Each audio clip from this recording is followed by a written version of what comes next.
Desmando. Não é a primeira vez que acontece um motim. Os carcereiros sabem o que fazer. Cortar a luz e a água, esperar a poeira baixar e negociar com os prisioneiros às claras no dia seguinte. Quem trabalha na casa sabe que é assim que funciona. Cogestão ou congestão. Mas além da muralha, um covarde fardado tropeçou no próprio poder e deu no que deu. Esse é um trecho do livro O Vira-Lata, A Origem, que acaba de ser lançado. Porque ali na detenção houve grandes rebeliões. E essas rebeliões, eu lembro que acho que em 77 houve uma terrível, que os presos subiram para o teto do pavilhão 2 e que os guardas atiravam da muralha. Foi uma coisa pavorosa. Mas era tudo resolvido pelos próprios funcionários da cadeia, né? Eles normalmente cortavam a água, cortavam a luz e aguardavam durante a noite. Os presos depredavam tudo, mas no dia seguinte, sem luz, sem água e sem comida, eles apareciam para negociar. E nessa ocasião do massacre não foi assim, porque o diretor teria resolvido aquilo com facilidade, não havia reféns lá dentro.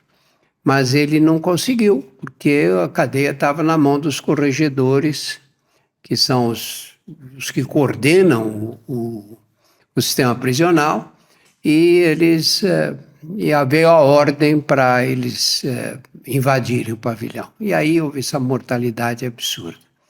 Quando acabou, toda a repercussão da imprensa nacional, internacional, o mundo inteiro acompanhou essa história dos 111 mortos. Afinal, não é todo dia que você tem uma rebelião em qualquer lugar do mundo em que matam 111 pessoas. E aí os presos tomaram a cadeia. Eu acho que o massacre foi uma divisão do sistema prisional entre antes e depois. Porque depois os presos sabiam que não ia haver uma nova invasão. E aí tomaram conta da cadeia mesmo. Eu vi funcionários saírem escoltados por presos para poderem ir embora. Eram funcionários benquistos e foram escoltados até a saída. Então, aí as coisas se complicaram. Porque antes como era? Antes, cada pavilhão tinha o grupo da faxina, que era o grupo mais numeroso, que era o que era encarregado de fazer todo o serviço de manutenção da cadeia, distribuir refeições, etc. E o chefe do pavilhão era o chefe da cadeia, da faxina. E eram, na verdade, 7 pavilhões, então havia 7 chefes, não havia um controle geral. Cada um era o responsável pelo seu pavilhão. Muito bem. E os funcionários o que faziam? Eles impediam que os presos se organizassem.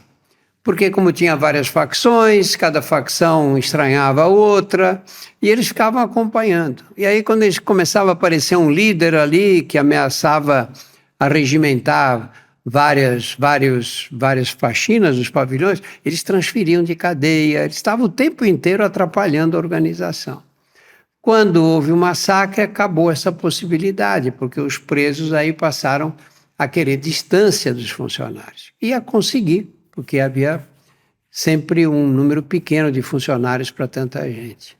E aí nós assistimos o começo da facção que dominou.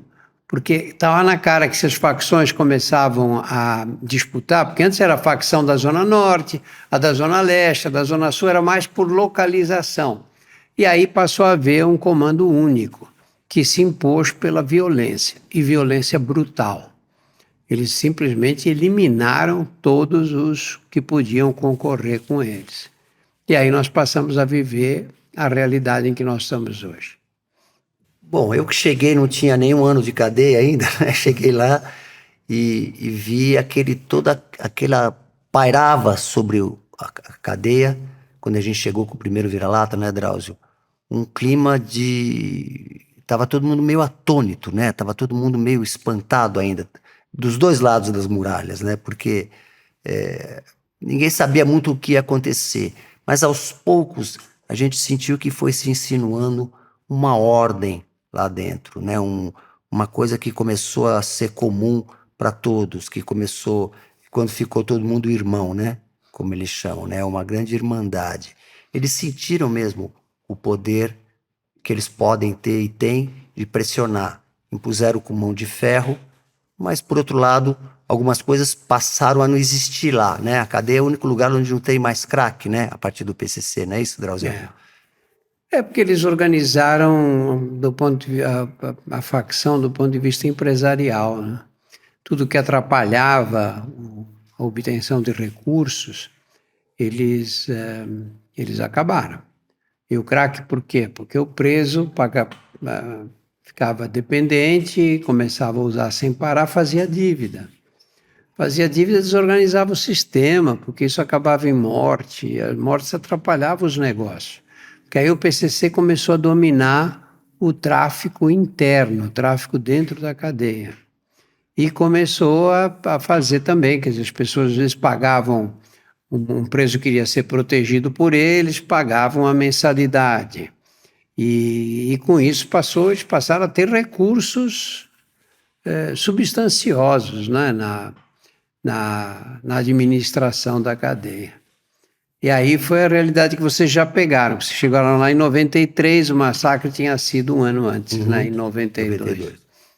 E aí foi interessante, como contadores de história, né, o Líbero e eu, e o Drauzio também, a gente absorver toda essa mudança até no jeito que os caras se relacionavam entre si e com a gente mesmo. E como a gente fazia as histórias sob encomenda, né, a gente ouvia o que pegava, onde é que tá pingando, né, como eles falam, ó, e como eles falavam, e a gente moldava as aventuras do Vira-Lata a partir das necessidades, às vezes mais básicas, que eles tinham, que é não saber o paradeiro de uma filha que está do lado de lá, que há muito tempo não aparece e não escreve, aí é um pai preocupado, é outro que fez uma fita, que fez um assalto, e aí escondeu a grana, e ele precisa ajudar a família, mas ele não pode, ele tem que chamar alguém de confiança para ir lá pegar a grana, e aí ele chama quem? O Vira-Lata, né, que vai e entrega a grana para a família do... Então, essas pequenas histórias que são... dramas pessoais mesmo, né? Que a gente foi aprendendo, apreendendo e fazendo isso virar histórias bem factíveis. Eles falavam, pô, alemãozinho, falavam para mim, não vem com história da carochinha aqui. Claro, eles queriam histórias, então o Vira-Lata não voa, o Vira-Lata não dá pulos sobrenaturais, e também não usa arma de fogo. Né? Que era uma coisa que a gente sempre... é um dos princípios dele, né? Ele é muito bom com armas brancas, mas armas de fogo ele também não gosta. E, então, no processo de contador de história, né, e uma coisa que o Drauzio também sentiu bastante, lá é um manancial incrível, né, Drauzio? Você ouve coisas e frases, tudo aquilo que o malandro pronuncia com voz macia é brasileiro, já passou de português, né? Diz o cinema falado do Nel Rosa, né? Que é isso. A malandragem é que traz as gírias, a malandragem é muito criativa, tudo tem um nome específico, uma coisa própria, né? Então, você vai aprendendo isso, e isso demora um pouco até chegar para fora. Tudo nasce ali mesmo, essa visão, como eles falam, o cachorro com manha de gato. Depois tinha uma outra história, né, Magrão? Porque a cadeia, como era aberta, a gente entrava na cadeia, entrava nas celas dos presos, imagina. Isso hoje seria inadmissível. E aí, muitas dessas histórias que surgiam no Vira-Lata depois é porque vocês ouviam as histórias contadas pelos próprios presos, né? Às vezes a gente chegava juntos lá e eu ia para a enfermaria e eles iam lá para o meio dos presos, ficavam conversando e escutando as histórias, e às vezes ali surgia um episódio do Vira-Lata, né? Porque precisava falar com eles na linguagem deles, né? E emocioná-los mesmo, né? Motivá-los. E aí inseria no meio de uma cena erótica, pornô, não erótica, né? Porque era pornô, tudo que precisava passar, né? De cuidado, de prevenção e tal. Então isso foi um jeito legal também, a gente deu um nó nisso aí, né, Drauzio, do ponto de vista de comunicação mesmo, né, de falar com os caras mesmo, na linguagem deles. Eu acho que dá para fazer muita coisa nesse sentido se a gente tiver uma vivência com qualquer dessas pequenas núcleos aí, né? Pode ser para criança, pode ser para algum tipo de necessidade de um povo que esteja afastado, talvez até os indígenas. A gente consegue, se tiver uma imersão honesta, né? Inteira, realmente imersão dentro daquele universo, a gente consegue se comunicar com eles e eu acho que isso é efetivo pra caramba. Quantos números foram?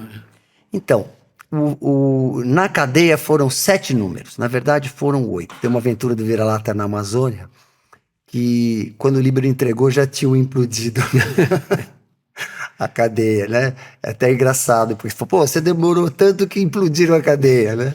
Mas, então tem uma história inédita que foi publicada depois naquele almanacão do saudoso Toninho Mendes, né? Pela Peixe Grande, que era uma editora dele na época. Isso foi em 2012. Ele compilou todas e fez esse almanacão aí. Que outro dia me falaram, hoje, que tinha esgotado. Então vamos providenciar isso aí, talvez. Que era interessante, acho que foi muito interessante nesse período todo, é que, você vê, começamos em 93, né? Em 95 surgiu o famoso coquetel de tratamento da AIDS, né? E nós rapidamente tivemos acesso. Só que ali era muito complicado, porque os esquemas da época eram esquemas complexos. Você tinha drogas que você tinha que tomar 3 vezes por dia, mas tinha que ser em jejum há pelo menos 2 horas e mais 1 hora em jejum depois de ter tomado. E você tinha que fazer isso 3 vezes por dia. E isso é complicado, especialmente na cadeia, que as coisas têm um horário certo, horário do café da manhã, horário do almoço, horário do jantar, não vai obedecer ao que havia necessidade. E eu tive, nessa época, a intuição de que não ia dar certo, mesmo recebendo as drogas da Secretaria da Saúde. Eu achei que a gente tinha que optar por um esquema mais simples. Então, eu acabei escolhendo um esquema que, no fim, saiu até da cadeia com o nome de esquema Carandiru, que eram 2 drogas. Era o AZT e a nevirapina. E que tinha vantagem de serem 2 comprimidos de manhã e 2 à noite. Você tomava 1 de cada um, AZT e nevirapina de manhã, e repetia à noite. E aí ficou muito fácil tratar a doença. Só que a gente ia perder eficácia nessa mudança. E qual não foi a surpresa quando vi que os doentes ficavam com a carga viral indetectável. Nós aí fizemos em 2000, oh meu Deus, acho que ao redor do ano 2000, quando já estávamos, não, foi 1998, se eu não me engano. Eu peguei todo mundo que estava tomando o coquetel, esse esquema Carandiru, e pedi para chamar todos. Pô, chama todo mundo que está tomando medicação para uma segunda-feira para atender só esses. Quantos eram, mais ou menos, Drauzio? Já uns 200 e tanto, né? Eu cheguei lá, tinha uma fila imensa. Mas eu estranhei, porque era uma fila de gente assim, normal, fisicamente, alguns até fortes. E não tinha ninguém em cadeira de roda, porque antes, quando se reunia os que tinham AIDS, nossa, vinha gente em petição de miséria, vinha gente de maca, porque não conseguia nem sentar em cadeira de roda. E eu cheguei lá e chamei o pessoal, falei, pô, eu falei para trazer hoje só o pessoal que estava fazendo tratamento. E são esses daí, doutor. Eu falei, esses daí? São eles. Tem ninguém que seja HIV negativo. Todos são positivos, todos estão tomando medicação. Quer dizer, já ali ficou claro que ia mudar o padrão, o panorama do tratamento da AIDS, né, com essas novas medicações. Que legal, uma surpresa, né? Uma surpresa científica, né? E muito interessante, muito mesmo. Naquela época, o que a gente tinha os assaltantes de banco e de carro forte. Assaltava-se muito carro forte em São Paulo. E esses eram os grandes bandidos mesmo. Era a elite. Era a elite da bandidagem, né? E tem alguns episódios do Vira-Lata onde ele contracena com esses caras, né? Com piratas da estrada, né? Que assaltavam caminhões também. E com ladrões de banco. né? A gente sempre tentou colocá-lo mais até para dar uma, aspas, dourada na pílula, ajudando caras que não tivessem nada muito pesado no prontuário, né? Tipo morte e tal, geralmente. Especialmente latrocínios, né? Que a gente evitava ao máximo. Né? Evitava ao máximo. Eu acho que nunca retratamos Não, ninguém. não. A gente teve esse cuidado aí de pegar os bandidos bonzinhos, né? Na medida do possível. Mas foi muito interessante, né? Como para mim também, que eu não participava das histórias, mas eu sempre gostei de conversar e de ouvir, tudo. Foi uma época muito interessante, porque tinha acesso direto, né? Eu terminava o atendimento, a gente descia ali no pátio, ficava conversando, ia para a sala do Valdemar. O Valdemar é um personagem obrigatório, né, dessas histórias todas, porque ele começou comigo as primeiras vezes que eu fui à cadeia. As primeiras vezes que eu fui à cadeia, eu ficava lá ali naquele teatrão que tinha lá, né, que era um cinema antigo. Eu fazia uma explicação do que era AIDS, e ficava o chefe de disciplina de costas para mim e de frente para eles, com os braços cruzados, era o Floresval, lembra dele? Floresval?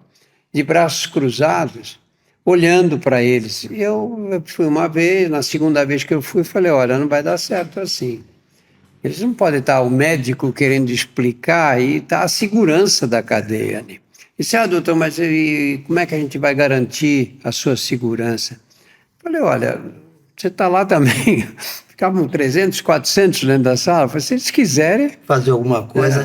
Não é a sua presença que vai mudar. Me deixa sozinho com eles, que é mais importante eles terem confiança em mim, que aí não vai acontecer nada. E aí a gente fazia essas palestras aí. Foi aí que apareceu o Valdemar. Falei, doutor, o senhor está fazendo, eu tenho visto aí o senhor fazendo esse trabalho, me deixa ajudar o senhor aqui. Falei, claro, se puder ajudar, ótimo. E a gente se afinou muito bem nesse trabalho, né? Eu tinha a humildade de fazer o que ele achava que eu devia fazer, quando o assunto se referia à cadeia, e ele tinha um respeito total pelo conteúdo, né, das falas.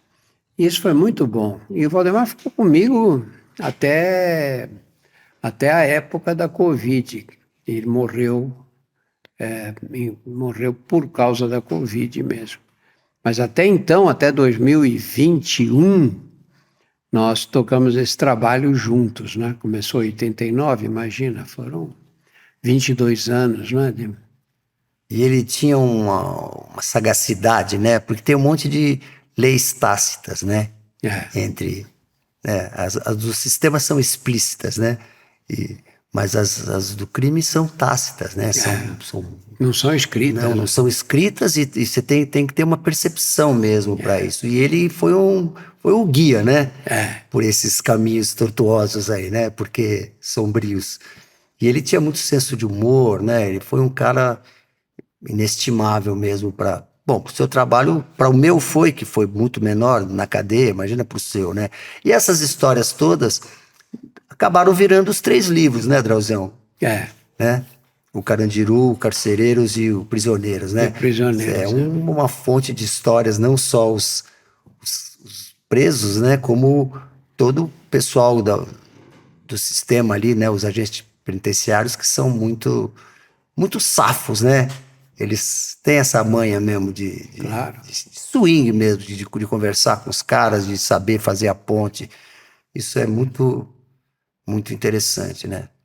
Eu lembro quando o Babenco, né, foi distribuir o Vira-Lata com a gente, lembra, Drazão? Ele já estava mirando fazer o filme, né? Não, acho que não. Acho que ele foi porque eu convidei e ele tinha curiosidade pela cadeia e tudo, mas o livro nem tinha sido escrito ainda nessa época. Foi tão assim antes. Foi bem antes. Não tinha essa percepção de que tinha sido tão antes. A gente era muito amigo e um dia eu convidei para participar da distribuição. Aliás, ele que soube. E aí se incluiu no grupo nosso, que a gente ia distribuindo e ficava lá até tarde da noite. Mas o interessante é que quando... A gente ouviu várias vezes, se ouvia que iam acabar com o Carandiru, que a cadeia ia desaparecer e tal. Isso aconteceu tantas vezes. Eles chegaram até a começar a transferir os presos, mas depois parava tudo, continuava a chegar gente, ficava por isso mesmo, né? Chegou um momento que eu achei que eles não iam detonar a cadeia, não, de jeito nenhum. Mas aí marcaram uma data e que a cadeia ia acabar ali. Nessa altura, que foi em 2002, eu já tinha escrito, já tinha publicado o livro saiu em 99.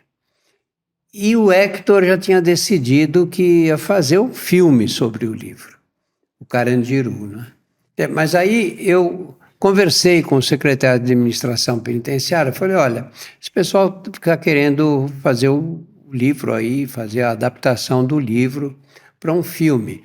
A cadeia já estava já sendo esvaziada, mas é uma cadeia com 7 mil presos, não é de um dia para o outro que você consegue transferir todos. Mas eles tinham, por exemplo, já estava vazio o pavilhão 2. E o Hector, quando viu aquilo, ficou louco. Ele falou, puta, aqui dá para fazer o filme quase que inteiro. A locação perfeita, né? Imagina. E aí eu conversei com o secretário de administração, ele falou, manda eles falarem com a gente aí que nós podemos autorizar. E, de fato, eles foram lá, a produção, o próprio Hector. E aí conseguiram filmar lá o Estação Carandiru. E eu, naquela época, continuei trabalhando, atendendo os presos e tudo, né? Em outros pavilhões, né? Porque foi indo devagar aquilo tudo. E na verdade, o vira-lata foi chegando também no final da carreira atrás das grades. Atrás das grades, essa época do Carandiru, do filme, foi legal porque a produção do filme pediu, eles queriam dar um recado, os que estavam aí lá, os detentos, que não é que iam acabar a cadeia para fazer o filme, é que era o contrário, né? Eles iam aproveitar que a cadeia estava esvaziando para usar como locação. E aí encomendaram um vira-lata, que é uma edição curta, que chama Recado da Produção, onde o vira-lata falava para os detentos, isso aqui vai acontecer aqui, a gente vai mudar para um lugar melhor, e de qualquer maneira, não é por causa da produção do filme que a cadeia vai terminar, né? Foi legal essa encomenda bem específica e a gente se sentiu honrado pelo Babenco ter indicado o vira-lata para ser o mensageiro para os caras. O dia da implosão foi um dia muito emocionante, porque nós fomos todos para um prédio vizinho e vimos lá de cima a cadeia ser implodida. E eu mesmo fiquei muito emocionado. Estava Valdemar, eu, o Araújo, Paulo Preto, tudo gente que tinha ficado muitos anos lá, né? O Valdemar e o Araújo, mais de 20 anos na cadeia, 30 anos, sei lá. E a gente vê aquilo, de repente, aquele estrondo, e virou uma fumaça avermelhada, uma sensação muito esquisita. Para eles foi até mais emocionante, né? Porque a vida deles tinha sido aquela durante tanto tempo, né? E de repente aquilo virava pó, né? Virou poeira. E eu mesmo na época achei que não tinham que implodir a cadeia, que na verdade eles tinham que transformar cada pavilhão numa cadeia. Porque o problema lá é que a administração era uma só para mais de 7 mil presos. Como é que você organiza uma coisa dessas, não é? Mas não, na época a política entrou e acabou com tudo. Aí terminou, eu passei com o Valdemar lá para a penitenciária do Estado, que ficava atrás do Carandiru. Você esteve lá, não teve? Sim, sim. E aí ficamos atendendo lá, fazendo o mesmo trabalho, exatamente o mesmo trabalho. Até que a penitenciária masculina foi desativada, porque não tinha mais condição de oferecer segurança, né? E aí virou a feminina. Aí virou feminina. Onde você trabalhou também, que é o livro Prisioneiras, né? Daí eu fui para a feminina. Eu fui para a feminina em 2006 e fiquei lá até 2020, até começar a pandemia. E ali foi bastante tempo mesmo. E depois de uns 6, 7 anos que eu estava lá, ou mais, 10, eu resolvi escrever uma Estação Carandiru para a cadeia feminina, que foi o Prisioneiras, né? Que é um universo à parte, né? Totalmente. Quando eu cheguei lá, Magrão, no primeiro dia de atendimento, uma coisa tão maluca aquilo que eu falei, ó, tudo que eu aprendi em cadeia de homem eu vou ter que esquecer agora. Era outro papo, lugar. né? Outra conversa, tudo muito diferente. Grauzião, vamos contar essa história no próximo?